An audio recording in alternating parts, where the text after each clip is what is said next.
Hi, I'm Dr. Steven A. Gabriel from the University of Maryland, and I have several affiliations I'll talk to you about in the research and my educational background. First, I'm a full professor in the Department of Civil and Environmental Engineering, and also part of the Applied Math, Statistics, and Scientific Computation program. And then lastly, I'm a member of the Institute for Systems Research. And related to that is within the Civil Engineering department,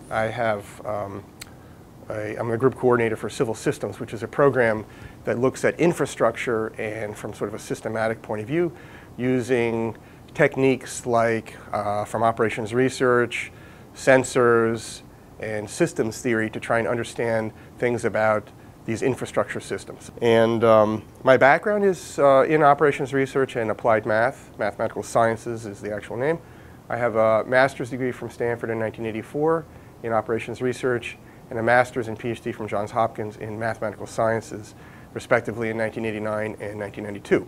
The sort of areas that we deal with in my research group is trying to look at networks and systems described by a network. And these networks can be, for example, power networks, transportation networks, natural gas networks, telecommunication, project management networks, a whole slew of networks for which you want to answer one or more questions.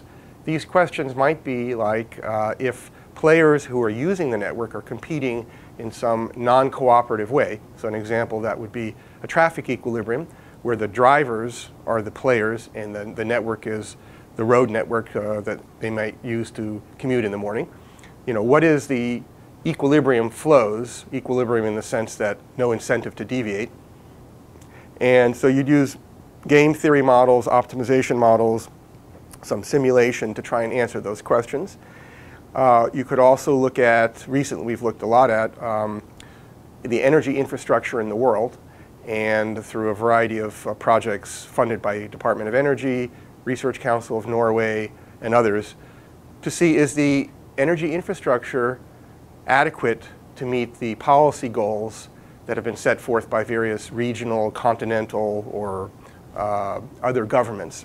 One example is the 20-20-20 initiative in Europe, which was looked at on not just a European but a global scale in one of our projects with the Research Council of Norway, and trying to see if we have adequate energy infrastructure using the world gas model, which is a model we developed at the University of Maryland, and looks at very large-scale global gas and natural gas movements around the world, and does it in a game theoretic framework.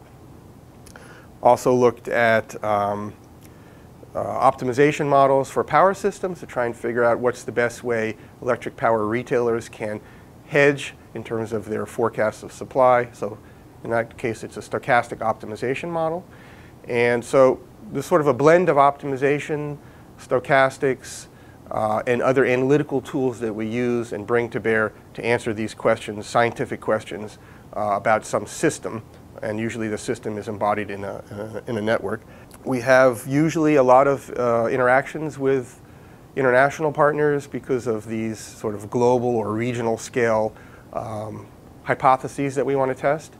And usually there's a combination of model development as well as insight that we gain from the analysis of the output of these models, and then also very strongly algorithm development, because a lot of these problems are hard to solve. To get an equilibrium solution or optimal solution is challenging in some cases due to the convexity or lack thereof of the problems. And so we also develop algorithms that are specialized to either these optimization or equilibrium problems. So for example, they may use Bender's method, they may use some sort of complementarity algorithms, that's another way of saying equilibrium. They use some sort of stochastic optimization approach. But basically, we develop the tools, and then we use these tools to try and understand the issues at hand in terms of the models and the policies maybe related to those models. And so that's basically the research that we do.